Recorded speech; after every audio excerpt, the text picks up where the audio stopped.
Para bigyan tayo ng impormasyon pa, karagdagang Oo. impormasyon kung totoo ba ito. Kasama natin si Colonel Louie Di Maala, tagapagsalita ng Philippine Army. Colonel Louie, good morning ho. Good Welcome mo sa Laser morning. H. Yes, magandang umaga, Ednel. Ayon Kisses, magandang umaga din sa ating mga kababayan. Opo, Colonel, sa inyo na ho manggaling, tama ho ba itong mga impormasyon na may mga Army recruit ho tayo na namatay during the training? Tama ho ba? Yes, we confirm itong kasawingan itong dalawang recruit natin dito sa training command. Una-una tayo nagkiramay doon sa pamilya ng dalawang ito dahil sa ito hindi naasahang pangyayari. Lahat ng suporta sa ngayon ay binibigay natin doon sa pamilya para kahit pa paano makatulong ito sa kanilang itong pinagdadaanan. Oo. Paano ho ba ang nangyari? Maaari niyo po bang ikwento kahit brief lang kung papaanong sinawing palad itong dalawang ito? Ang base doon sa nakuha natin initial report ay nagkaroon sila ng formation at itong dalawang ito ay nag-collapse during that formation. Nagkaroon sila ng accounting. So itong dalawang ito ay nag-collapse at sinugod kaagad doon sa Tarlac Provincial Hospital. At nung kinagabihan na doon na-declare na dead itong dalawa, and sa ngayon yun ang inaantay natin yung final report on kung ano ba talaga yung cause ng kanilang pagkamatay. And yung training command ay nagkakaroon din ng kanilang internal investigation dito naman sa parte nung ano yung nangyari. Nakafocus ito ano yung nangyari prior ng kanilang pag-collapse during the formation para talagang sinisiguraduhin natin na walang mga foul plays na nangyari at lahat ng anggulo or circumstances ay titingnan natin dito sa internal investigation na ginagawa ng training command. Mm-mm. Colonel, kailan nangyari itong collapse nitong dalawang trainee natin or recruit? Ito yung nangyari nung 25 ng Mayo. Mm-mm. Tapos nung gabi rin yun na-pronounce sila as wala na doon sa paggamutan. Yes, during the naisugod sila sa ospital dahil lang nangyari yung insidente na ito tanghali during their formation for their accounting after silang kumain ng kanilang tanghalian. Nagkaroon sila ng formation for the next activity. So kasi ito yung routine na sa sa araw ng ating mga training. Nagkakaroon ng heavy formation, yung kanilang exercises, tapos nagkaroon ng lecture sa classrooms, then again formation for the next activities. I just want to correct 25 sila nag-open yung kanilang Training. 25 yung nag-open ito. And itong insidente na to, pagkamatay nitong dalawa, ay nangyari the following day. So ito yung mga tinitingnan natin mga circumstances, ano talaga yung naging reason kung bakit nangyari. And as well as yung medical result din na inaantay natin from the hospital naman as to the cause ng incident, ang pagkamatay. Ibig sabihin, Colonel, nakakaisang araw pa lang sila ng training. Yes, ito nga kaya nga tinitingnan natin ito dahil lang usually kasi ang activity na reveille, lecture, tapos lunch nila, and then lecture ulit, and then sa gabi naman formation sila ulit bago naman matulog. So ito yung routine nila dahil bago pa lang kaka-start ng kanilang training. So ito yung mga activities pa. Wala pa masyadong pinaka-physical exercise nila dito is the reveille, yung kanilang routine na reveille exercises. So Colonel, kaya lahat. oo, Colonel, bago po sila pumasok sa ganyan na, di ba po, nagkakaroon naman ng mga, Correct. kumbaga ay parang medical examination Oo, kung testing, sila po oo. ay fit para sa training. Yes, tama yun. Lahat sila dumadaan sa complete medical examination. Kaya tinitingnan natin kasi there are also instances na baka kumbaga, may mga medical concerns sila na na-trigger during the training. So tinitingnan din natin. So lahat pati yung result. Kaya titingnan din natin yung result ng kanilang naging medical examination prior the start ng activity, anong kanilang training. Yun ang importante dyan. So lahat ng anggulo. Kaya yan yung part ng internal investigation na ginagawa ng TRACOM. Kasi kung ang pinaka physical activity lamang nila ay hindi pa naman nakamax dahil first day pa nga lang Puro lecture at formation ito, Colonel Louie.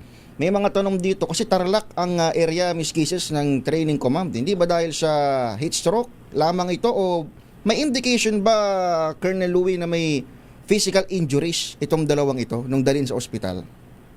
Sa ngayon, ang initial report na sa atin, nakarating is wala sa physical, walang physical indications na merong foul play na nangyari. Kasi, kumbaga nangyari ito during the formation tanghalin tapat and talagang pinagbabawal na natin yung any physical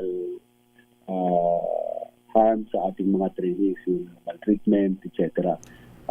Kaya nga, immediately, nagpakandak ang training command through the guidance na rin ng Philippine Army ng internal investigations to really find out ano talaga itong mga circumstances na possible na maging cause ng kanilang pag-collapse at pagkamatay later on. So, ito yung mga natin. As to the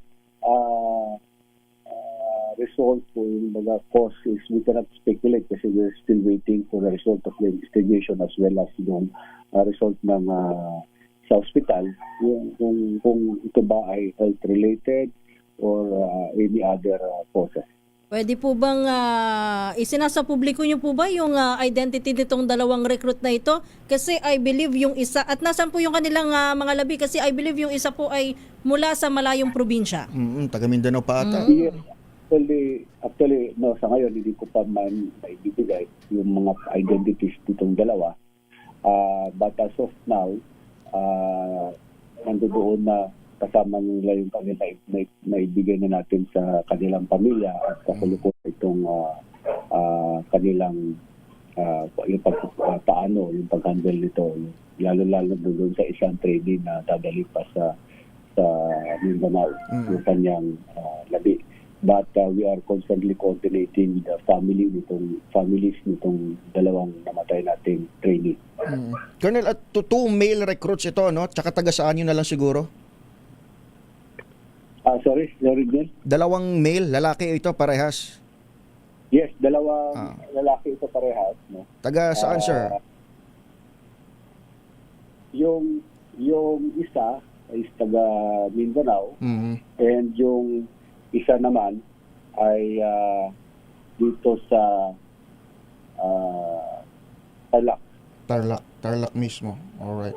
Yes, Sige sir, kapag may update sir, makikibalita ho kami doon sa, lalo na yung resulta ng investigasyon. Oo, gaano po ba katagal bago po lumabas yung resulta ng investigasyon na yan? At the soonest, yun ang instruction natin sa training command, the soonest, dahil gusto nga natin na malaman talaga yung real cause, dahil ayaw natin naman mangyari dahil kung kaka-start lang yung training at ongoing pa yung training ng ibang kasamahan nila. So ayaw natin mangyari ulit itong mangyari sa dalawang kasama nila. Kaya the soonest na kailangan malaman natin ang real cause para makapag-adjust tayo ng training activities. Kasi sa ngayon, ang situation doon sa Tarlac suspended ay talagang at kaya ang mga minor initially na ginawa nating adjustment doon sa training nila ay ang mga formation na natin ngayon is nandoon sa loob na, open court. And aside from dun sa regular na binibigay natin na tubig sa mga trainees natin, naglagay pa tayo doon sa mga strategic areas ng kanilang training activity ng mga drums na may malamig na tubig. Tubig na nilalagay pa natin ng yellow just to to ensure na hindi ma-dehydrate, hindi ma-heat stroke yung ating mga trainees sa ngayon. Last question on my part, Colonel. I believe yung training ay tuloy-tuloy pa rin po, ano. Pero yung mga officers po na humahawak dito sa mga dito sa Pag-asalan. dalawang recruit na ito, Information. sila po ba ay hinold muna o sinuspindi muna dyan sa training na yan? Yes, tama yun. Doon sila ngayon sa training command and they are part of the investigation na ginagawa ngayon ng command. This is also to ensure na talagang fair and transparent yung magiging result ng investigation. Ilan sila, sir? Ilang direct superiors ito? Sa ngayon, ang tinitingnan natin kasi meron silang tinatawag na training models, no? So, ang tinitingnan natin ngayon dito is yung dalawang training model na directly, no? Kasi team kasi ang organization nila ito by squad during that training. So, yan yung direct lang ang tinitingnan natin as part of yung iniimbestigahan. So, dalawang direct superiors ay bahagi ng investigation, sir. At nakahold ngayon sa training command. Yes, tama yan. Alright. Colonel Louie, maraming salamat po sa oras. Thank you. Yes, maraming salamat din at mag-report lahat. Si Colonel Louie de Maala, tagapagsalita ng Philippine Army. Oras natin. Oras sa buong Pilipinas, alas 6:52. Jolina Magdangal.